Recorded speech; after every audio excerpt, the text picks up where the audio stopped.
The 28 countries with forces in the Gulf area have exhausted all reasonable efforts to reach a peaceful resolution, have no choice but to drive Saddam from Kuwait by force. August the 2nd, 1990. Saddam Hussein, the president of Iraq, orders his troops into Kuwait and kicks off the Gulf War. This conflict, a NATO-led effort to liberate Kuwait, was known as Operation Desert Shield and lasted into the following year, when the famous Operation Desert Storm brought the conflict to a close on the 28th of February 1991. Lasting just over 6 months, it was an intense and bloody conflict, leaving thousands dead, hundreds of aircraft destroyed and dozens of ships sunk. But the Iraqi invasion of Kuwait had been curtailed. Good had triumphed over evil, well, at least until the next Gulf War. So it was by a staggering coincidence that in 1992, a game with eerily similar themes would arrive on the Sega Mega Drive, to much critical acclaim. That game was Desert Strike: Return to the Gulf.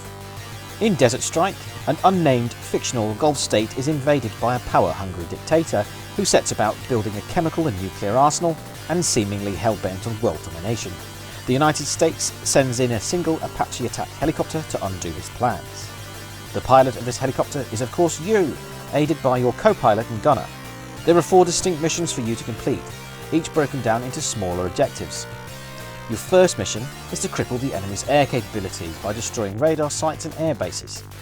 Your second mission sees you taking out chemical weapons facilities and Scud missile launchers while also freeing prisoners of war. In the third mission, you must rescue a UN inspection team, American embassy hostages, and destroy a biological weapons plant. And in the fourth and final mission, you must destroy the evil dictator's nuclear weapons stockpile before taking on the man himself. Now, you'd be forgiven for thinking, with its themes, story and characters, that Desert Strike was created to capitalise on the Gulf War, but in fact it was in development long before then. According to John Manley, one of the development staff, the game's plot was originally based on the Lebanese Civil War and had the dubious title of Beirut Breakout. But some point along production it was retooled to reflect the Gulf War.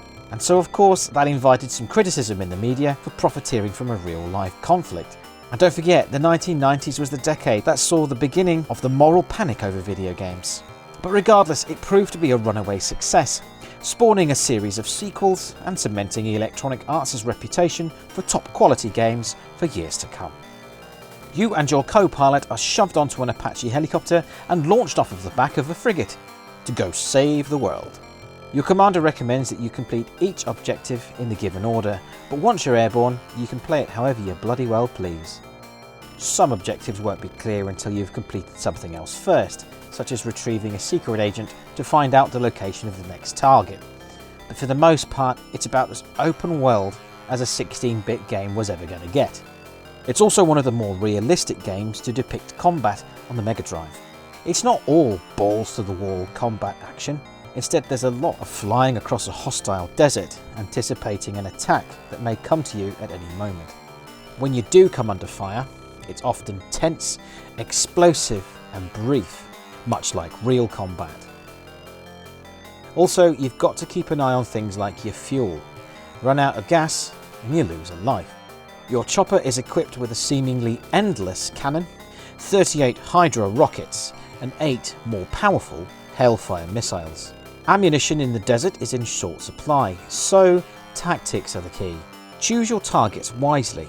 Sometimes it's better to just bug out and wait until the enemy's back is turned than to waste precious ammo on difficult targets. Missions range from destroying vital targets to rescuing hostages and, well, actually that's about it. If you're not destroying someone or something, you're retrieving someone or something. There is, however, one escort mission, which is as excruciating and tedious as you might expect. Fuck escort missions, they suck.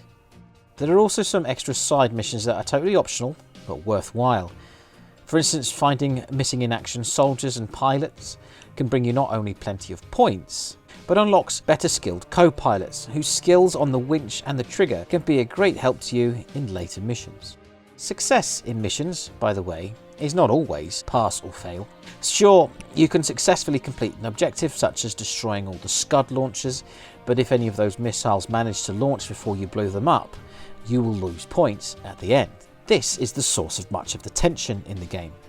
You gotta act quickly to destroy a target before it's too late, or work carefully to defend and rescue hostages, and any hesitation or mistaken friendly fire can mean mission failure. Careful tactics, planning and the use of scarce resources is encouraged in the game, and is vital for success in the later missions. Whilst wanton destruction isn't the sole aim of the game, there are goodies to be found in the rubble of most of the buildings that you flatten. Vital extra fuel, ammo, armour and even extra lives can be found this way, so get demolishing. You can replenish your armour by dropping off any rescued people at one of your landing zones. The vehicle sprites were created from 3D rendered models and are smoothly animated. The programmers were inspired by Matchbox toys in designing the look of the vehicles, and the subtly toy-like appearance helps to soften the tone of the game to keep it from being a fully immersive, grim and depressing war simulation. It's really quite easy to enjoy this game. Even with its toy-like aesthetics, it still feels pretty grown up, like the kind of game your dad would play. The aircraft control is about right. Never feels too floaty, while still feeling like how a helicopter might handle. Incidentally, the developers avoided truly accurate helicopter physics, as that would have been too fiddly and would have detracted from the rest of the gameplay. However, if you get enough practice, you'll soon be able to fly rings around your opponents and blow them to kingdom come with the greatest of finesse. It's difficult today to appreciate the graphics of a game like Desert Strike, so you'll have to take my word for it when I say these graphics were pretty badass in 1992. The animation and scrolling is smooth, and the graphics are pretty well detailed.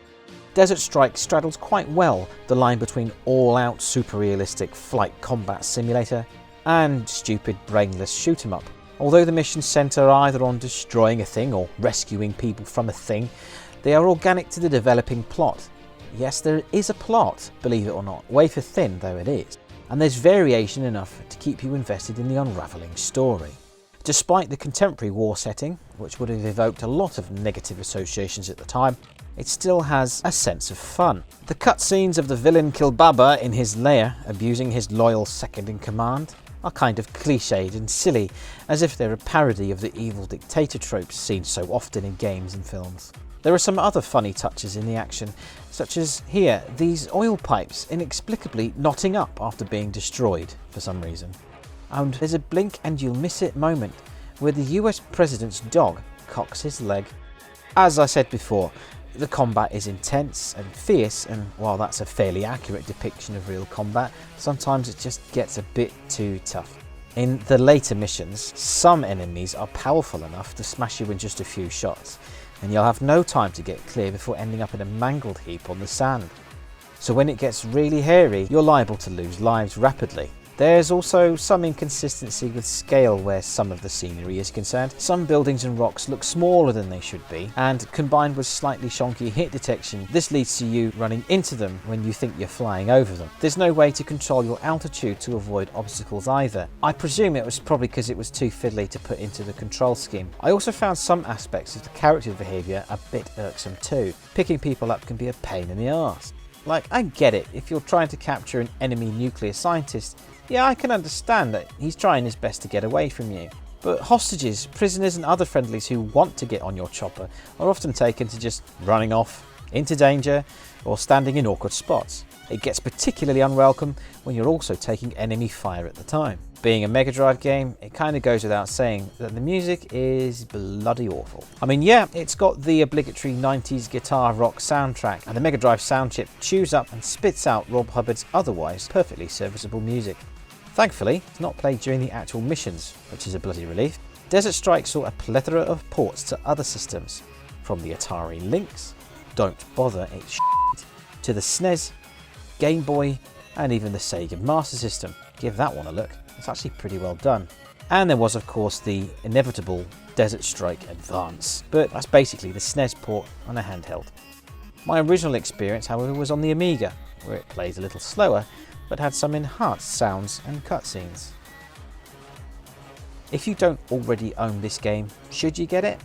Well, of course you bloody well should. Look, Desert Strike is by no means a perfect game, but it's a bloody good one. The action is great, the graphics are great, the music is, well, there's music, But nestled in there is a good, challenging game that invites you to solve problems and make good decisions, which is a far cry from other combat titles that just require you to kill as many bad guys as you can. It feels like you're playing a game version of a taut political thriller, as if Tom Clancy had made Mega Drive games. In my opinion, it richly deserves its place in the Hall of Fame, alongside Sonic the Hedgehog, Road Rash, Golden Axe and Bubsy. Just kidding, Bubsy is a trash fire.